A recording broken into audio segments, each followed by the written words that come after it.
आहे आणि बारामतीचा विकास हाच यापुढे माझा ध्यास आहे.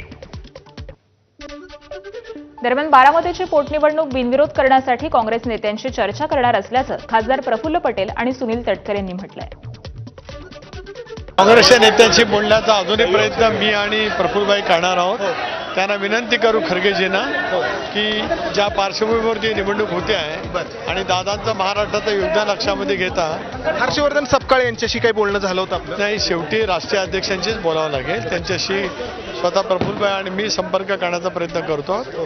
त्याच्यात यशस्वीता मिळावी म्हणून लागलं तर हर्षवर्धन सपकाळ यांच्याशी सुद्धा आम्ही बोलतो. इतर प्रयत्न पण आहे आणि आमची विनंती पण राहील काँग्रेस पक्षाला की आपण या मोठ्या पार्श्वभूमीमध्ये आणि महाराष्ट्राची जे एक आजपर्यंतची जी एक प्रथा आहे, परंपरा आणि जे एक संस्कृती आहे, त्यामध्ये अशा जेव्हा त्यांचं आकस्मिक निधन होतं तर आपण बिनविरोध त्यांना निवडणुकीमध्ये मदत करतो त्यांच्या परिवाराला.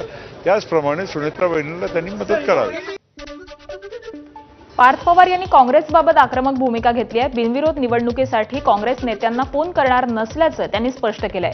प्रफुल्ल पटेल आणि सुनील तटकरे काँग्रेसशी संवादाची भूमिका घेत असतानाच पार्थ पवार यांनी मात्र वेगळाच सूर लावलाय.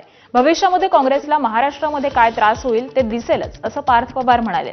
तसंच काँग्रेसची राज्यातील पडझड याच कारणामुळे झाली असा थेट आरोप करत पार्थ पवार यांनी आपली भूमिका स्पष्ट केली आहे. आपण कोणाला थांबू नाही शकत. जसा वेळ येतो तसं समोर जावं लागतं आणि आम्ही समोर जाऊ. समजलं? आम्ही काय कोणाला फोन नाही करणार आहे. जे काय ते नशिबात लिहिलंय ते बघू काय व्हायचंय ते.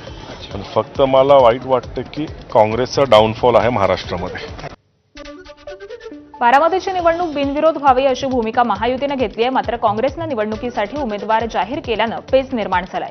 याच पार्श्वभूमीवरती राष्ट्रवादीचे ज्येष्ठ नेते आणि अन्न आणि नागरी पुरवठा मंत्री छगन भुजबळ देखील मैदानात उतरलेत. त्यांनी देखील काँग्रेसकडून प्रतिसाद न मिळाल्याचं सांगितलेलं आहे. सुनेत्राताई असताना त्यांना चालले होते त्या बारामतीला. त्यांना जर थांबून मी आणि दिलीप वळसे पाटील त्यांच्याकडे गेलो आणि मग तिथूनच त्यांनी जे आहे रामदास आठवले यांना फोन लावला, विनंती केली या म्हणून. उपमुख्यमंत्री शिंदे साहेबांना फोन केला, खरगे साहेबांना फोन करण्याचा खूप प्रयत्न केला. पण खरगे साहेबांची तर कुठे विमानात आहे, कुठे काय आहे, असं काही चाललं होतं. ते भेटले नाही. परंतु जयराम रमेश ते पण राज्यसभेत असल्यामुळे त्यांची ओळख असायची. मी त्यांच्याशी बोलले आणि जयराम रमेश म्हणाले की मी वरती बोलतो म्हणून.